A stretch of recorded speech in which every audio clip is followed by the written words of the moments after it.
আমি তো পয়েন্টে আসছিলাম যে এত পাত্রের সাথে দেখা করে এত অ্যারেঞ্জমেন্ট করে আমি যদি পাত্রের সামনে গিয়ে আমি শুরু করি যে আমার বাবা হচ্ছে আমাকে কাটতে দেয় না বিল দেয় না, তো কি হবে পাত্র বা বাপের কাছে ইমপ্রেশন যে মেয়ের হচ্ছে ইন্ট্রোডাকশনে হচ্ছে বাপকে নিয়ে মিছিল করে। তুমি এখান থেকে যাও। আমার পয়েন্ট ছিল এটা, আশা করছি বুঝতে পেরেছো। অনেক বঞ্চিত তোর কথা বলার থেকে তুই অন্যদের কথা বলতে পারবি। আমার কথা শেষ। আমি একটু কি বলতাম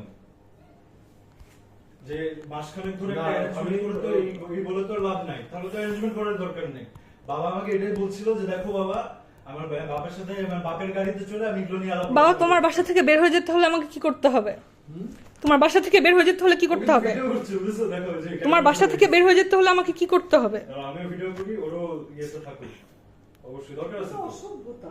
এই যে ক্যামেরা ধরে রেখেছে দেখো, আমিও করি, ক্যামেরা সবার আছে। তো তুমি অ্যাডাল্ট এনাফ, তুমি যে কোনো ডিসিশন নিতে পারো, তুমি তো ছোট না। তুমিও আমি যে বাসায় ভাড়া নিব, তুমি যে ওখানে গিয়ে